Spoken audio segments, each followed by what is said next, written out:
जर तुम्हाला ना सकाळी डब्यासाठी आणि रात्री जेवणासाठी सुचलं काही नाही ना, तर अशा वेळेस ना तुम्ही ही डाळ दुधी भोपळ्याची भाजी बनवू शकता। इतकी हेल्दी पौष्टिक भाजी आहे, बनवायला खूप सोपी आहे। कुठलाही आपण कुटाणा म्हणजे मसाला वाटायचा कुटाणा नाही करणार, कुठलाही जास्त पसारा न मांडता अगदी सिंपल पद्धतीने ही डाळ दुधी भोपळ्याची भाजी मी आज बनवलेली आहे। सगळ्यांनाच माहिती आहे ही भाजी बनवायला खूप सोपी आहे। लागणारे साहित्य सुद्धा आपल्या घरच्या घरी असतं किचनमध्ये। तर चला बघू घेऊया याला लागणारे साहित्य, बनवायची एक छोटीशी रेसिपी। तर इकडे मी दुधी भोपळा जो आहे तो स्वच्छ धुवून घेतलाय आणि बारीक याचे कट केलेत। ही वरची स्किन म्हणजे आपण याला सालपट बोलतो ना, हे मी ठेवले आहे। ह्याच्यामध्ये खूप गुणधर्म असतात, त्यामुळे मी हे ठेवून घेतलेले आहेत। तुम्हाला नसेल आवडत तर तुम्ही याला काढू शकता आणि असे आवडीनुसार कटिंग करू शकता। त्यानंतर इकडे मी चण्याची डाळ छानपैकी गरम पाण्यामध्ये भिजत ठेवलेली आहे, बघू शकता। अगोदर शिजून घेतली थोडीशी आणि मग तेच गरम पाण्यामध्ये याला ठेवून दिलेले आहे, म्हणजे चांगल्या प्रकारे ही शिजली जाते। म्हणजे भिजवायला वेळ भेटला नाही ना तर तुम्ही अशी झटकीपट गरम पाण्यामध्ये याला थोडंसं शिजून घ्यायचं, अगदी गाळ नाही करायची, थोडासा याच्यामध्ये कच्चापणा ठेवायचा।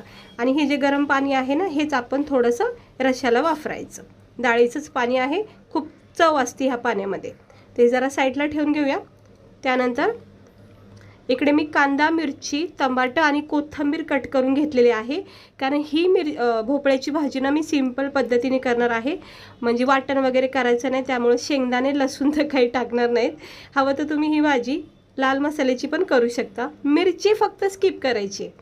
तर कढाई तापत ठेवलेले आहे, त्यामध्ये तेल तापत ठेवले, थोडेसे जिरे टाकायचे आणि थोडंसं तडतडून झालं की याच्यामध्ये आपण बारीक चिरलेला कांदा टाकायचा, मिरची टाकायची, टमाटर टाकायचे आणि चांगल्या प्रकारे याला परतून घ्यायचं।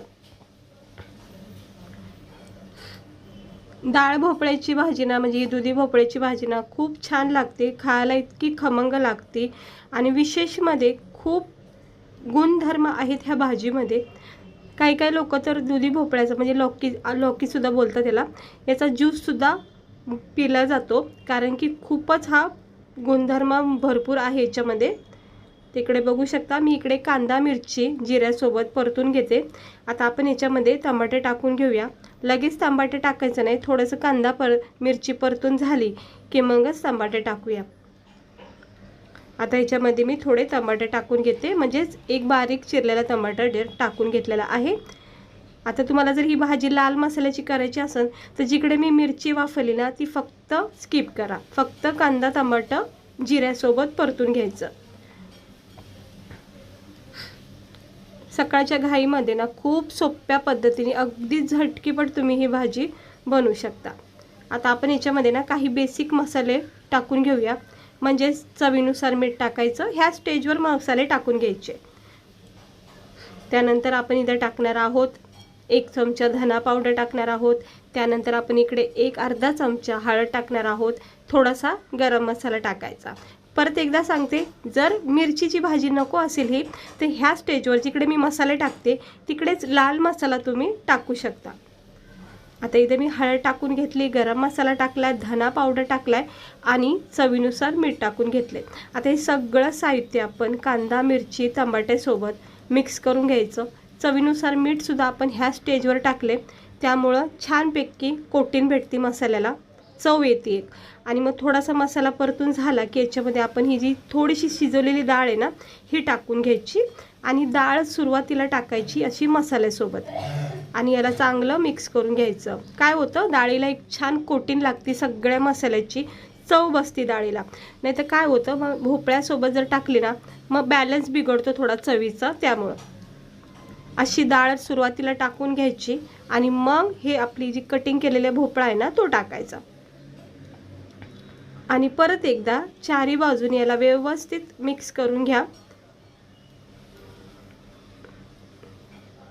हे बघा मस्त आता हे डाळीसोबत मसाल्यासोबत आपला हा दुधी जो आहे तो मिक्स झालेला आहे आणि छान कोटिंग लागली पूर्णपणे मसाल्याची डाळीची भोपळ्याला। तर बघा किती सुंदर दिसते भाजी, मस्त वाटते खायला। आणि दुधी जी आहे ना ती जास्त गाळ शिजवायची पण आहे. याच्यामध्ये ना थोडासा वांगा असो किंवा दोडका असो अगदी गाळ केलं ना मग ते खाण्यामध्ये ना काही इतकं म्हणजे खास वाटत नाही. त्यामुळं ना ह्याच्यामध्ये थोडासा याची स्किन जी आहे ना ती थोडीशी कडक ठेवायची.